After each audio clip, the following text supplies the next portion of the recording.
भाई बहन, बड़े सौभाग्य की बात है कि आज महागुरु महावीर शिव दया से वर्तमान कालखंड के प्रथम शिव शिष्य वरण गुरुदाता साहब श्री हरिदानंद के आशीर्वाद से केराकत तहसील के सरणी गांव के पवित्र पावन धरती पर देव बाबा के प्रांगण में जगत गुरु शिव गुरु की एक पूर्णतः आध्यात्मिक चर्चा परिचर्चा का आयोजन आयोजित किया गया है। इस आयोजन में उपस्थित तथा ध्वनि तरंग के माध्यम से जहाँ तक वायु की आवाज जाती है, समस्त श्रोता श्रद्धालु जन परिजन भावक अभिभावक आप सभी का आदर स्वागत सम्मान करते हुए आप सभी का हार्दिक अभिवादन करता हूँ।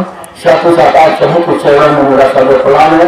मेरे प्रणाम को अपने अपने चरण में स्वीकार कीजिए, स्वीकार कीजिए। भाई बहन, पूरे गुरु भाइयों से आप लोगों ने सुना है कि शिव मेरे गुरु हैं, आपके भी गुरु हो सकते हैं। भाई बहन, शिव गुरु केवल ज्ञान के दाता ही नहीं है, हमारे आपके भाग्य के विधाता है। यह कोई संसारिक गुरु नहीं है, यह आध्यात्मिक गुरु है। अध्यात्म का अर्थ आप समझते हैं? आत्मा से परमात्मा का अध्ययन करना। न वो आत्मा दिखाई देता है, न वो परमात्मा दिखाई देता है। परमात्मा को ही शिव कहते हैं, परमात्मा को ही ईश्वर कहते हैं, परमात्मा को ही भगवान कहते हैं। परमात्मा के विभिन्न स्वरूपों की पूजा अर्चना के अवैध प्रेम प्रवाह में बहुत से लोगों ने प्रसिद्धियां प्राप्त किया, लेकिन किसी ने बताया किसी मेरे गुरु में आपके भी गुरु हो सकते? बताए कौन? इस वर्तमान कालखंड के प्रथम शिव शिष्य साहब श्री हरिदानंद, जिन्होंने अथक परिश्रम करके, हम अब क्या परिश्रम करेंगे? अथक परिश्रम करके शिव गुरु को जाना ही नहीं, पहचाना ही नहीं, अपने इस मन के मंदिर में उतारा ही। हम अब कहा जाते हैं? बाप दादाओं के बनाए हुए मंदिरों में जाते हैं कि नहीं जाते? हमारे आप कई लोग कहते हैं कि माता पिता गुरु है ना, उन्होंने आपको कहा भेजा कि जाओ शिवालय में उस मंदिर को जाओ, माता पटको, है ना? माता पटकते पटकते इस उम्र की पड़ाव तक चले गए, लेकिन यह लोग नहीं जाने कि हम कौन हैं, कहां से आए हैं और हमें जाना कहां है। ये तो सभी लोग जाता है, जानता है कि हमको आज नहीं तो कल जाना है। ये तो तय है कि जिसका जन्म हुआ है उसका मृत्यु निश्चित है, क्योंकि उसका नाम ही है मृत्यु लोक। और मृत्यु पर विजय पाने वाले ही वह महामृत्युंजय शिव है, जिसको कहा जाता है कि कालों के काल महाकाल। काल को भी डर लगता है उनसे, जिनको महाकाल कहा जाता है ना, जिनकी इच्छा मात्र से यह सारा जगत बनाया है। उनकी इच्छा में इतना बल है कि यह सारा जगत बना। किताबों में हम आप पढ़े हैं कि जिसने सूरज चांद बनाया, जिसने तारों को चमकाया, जिसने सारा जगत बनाया, जिसने हमको आपको बनाया, हम आप उसी को भूल गए कि नहीं? क्यों? क्योंकि हम आप जगत में आए हैं। जगत किसका है? माया का। माया हमसे आपसे अपना काम कराने लगी। हम आप जानते हैं कि हम आप किसकी शक्ति से काम करते हैं? कोई शक्ति है जो हमको आपको चलाती है कि नहीं चलाती? कौन शक्ति है? हम न चाहते भी काम कर बैठते हैं, जाना चाहते हैं इधर लेकिन चले जाते हैं इधर। वो कौन शक्ति है? वो शिव की ही शक्ति, जिसको माया कहते हैं। माया ही काल है। उसी काल के जाल में हम और आप खूब डूब रहे हैं और साहब ने कहा कि माया में रह करके शिव को आप गुरु मान लीजिए, और मानने के लिए उन्होंने कोई खर्च नहीं बताया। बताया क्या? मात्र शिव को गुरु मानने में मन की जरूरत है। क्या भाई बहन किसी का मन दिखाई दे रहा है? मन है क्या? हम ये आप कहते हैं कि हमारा मन करे तब नहीं काम करो। जिस शरीर पर हमको आपको थोड़ा सा अभिमान होता है कि हमारे शरीर में इतना बल है, इस बलवा से ज्यादा मनवा की शक्ति में बल है, और मनवा की शक्ति से ज्यादा बल आध्यात्मिक शक्ति में है। वो अध्यात्म का गुरु होना जो सभी शक्तियों के जनक है। शिव सभी शक्तियों के जनक हैं। इस संसार में जितनी भी शक्तियां हैं ना, सब शिव की ही शक्ति से आई है। आज उनको अपना गुरु बनाने के लिए हमको आपको इधर रहता मंच ना तो अच्छा कोई खर्चा करने ना हो, लेकिन हमारा तो मन मानत नहीं हो। काहे ना मानत कि मनवा के संगे जो लगल कलवा है वो माने दी। अगर तो कार के गाय से निकल जुगा तो क्या फायदा हुई? तुम निकले दी नहीं निकले दी।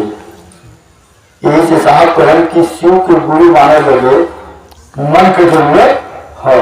मन से शिव के गुरु मान ला, और मान लेने से शिव आपके गुरु नहीं है। मान करके उनके जाने बदे, उनकी पहचाने बदे, उनके अपन बनावे बदे तो फिर तीन थे काम करे कोई।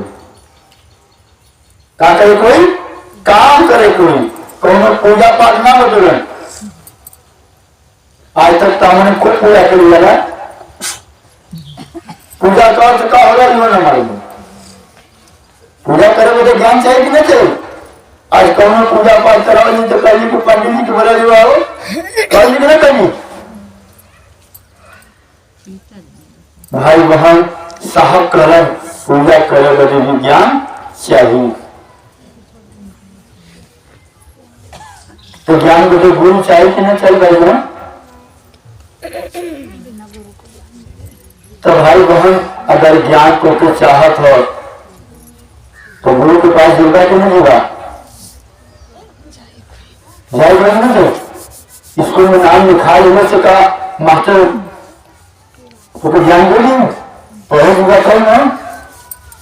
तो ये मन के गुरु के शरण में ले जाए क्यों? कैसे जाई? मन का काम का सोच अर्थात विचार पैदा करके एक मशीन है। ये मशीनिया के भी वह बनोले हो, मन के मशीन के वह बनोले हो। ये मशीनिया जो बिगड़ के संसार में घूमत है करण की मन ही मन सोचा, चाहे खेत में हुआ और चाहे खलिहानी में हुआ, चाहे देवालय में हुआ चाहे शौचालय में हुआ। आज तक ऐसा कहीं गुरु मिले ना?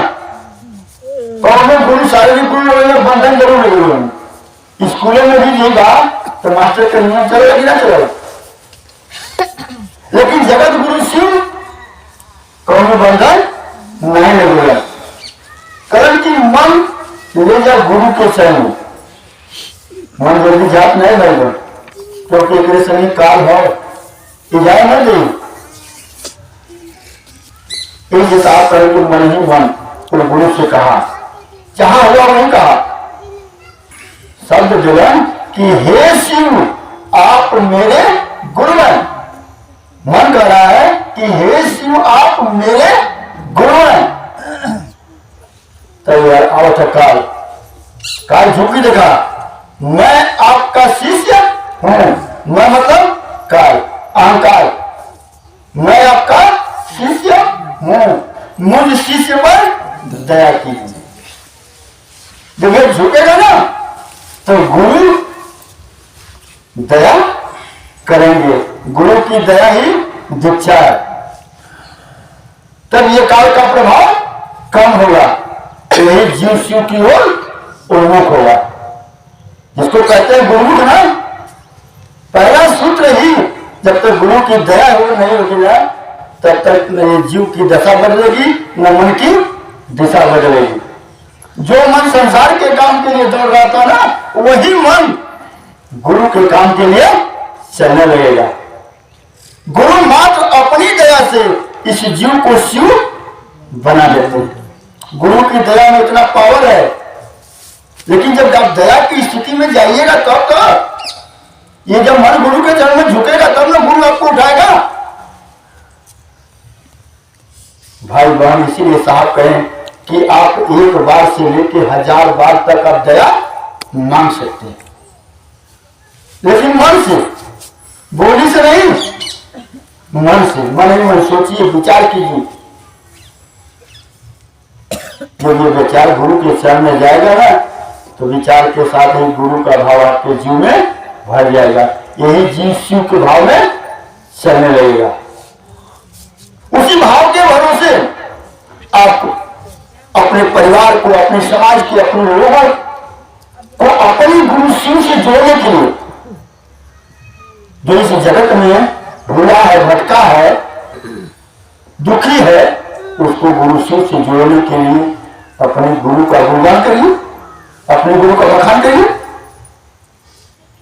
मन का अभिनव वचन है ना, बातचीत के तो हम मास्टर है कि नहीं। अभी चर्चाओं में आकर के भी लोग दीदी बात कर रही थी ना, क्योंकि सुनने की स्थिति में नहीं है। जब तक मन सुनेगा नहीं, समझेगा नहीं ना, तब तक वो समझाने की स्थिति में नहीं होगा। गुरु क्या देते हैं? ज्ञान देते हैं और समझ देते हैं।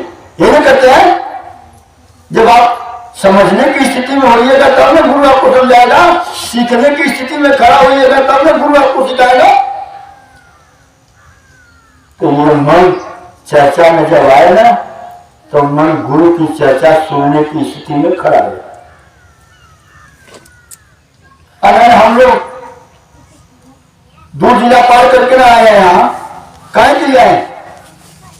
गुरु के आदेश का पालन करने के लिए ना। शिव अगर हमारे गुरु नहीं होते तो हम यहाँ क्या करने के लिए आते? आते नहीं आते। यह चर्चा गुरु का आदेश है। गुरु के आदेश में पावर होता है, और जिस आदेश में, जिसमें पावर नहीं है, वो कोई आदेश नहीं। यह कोई सांसारिक गुरु का आदेश नहीं है, यह गुरुओं के गुरु महागुरु महादेव का आदेश है। किसके लिए? शिष्य के लिए। जब शिष्य बनिएगा तब ना गुरु की दया होगी, और गुरु की दया होगी तब ना गुरु चर्चा होगी। बिना दया के आप गुरु की दिशा में एक कदम भी नहीं चल पाएंगे। इसीलिए साहब ने प्रथम सूत्र में ही दया को लागू किया कि सबसे पहले अपने गुरु शिव से दया मांगिए। गुरु से आप ज्ञान लीजिए, समझ लीजिए, तब लोगों में बांटने का काम करिए। ज्ञान से बड़ा कोई धन होता है बाबा? ये संसारिक धन आज है, कल नहीं रहेगा, लेकिन ज्ञान कभी मिटेगा? ज्ञान कभी घटता है? जितना बांटिएगा उतना बढ़ता है। आज जो अवसर हमको आपको मिला है ना भगवान, यह अवसर देवी देवताओं को नहीं मिला कि जगत गुरु शिव का काम करने के लिए। लेकिन हमारा आपका मन समझेगा तो ना। जब मन नहीं समझेगा तो कैसे काम करेगा? शिव गुरु चर्चा से बढ़िया काम इस सबको ब्रह्मांड में कोई काम नहीं है। लेकिन करे चाहे तब ना, जब चाहत रही तब ना।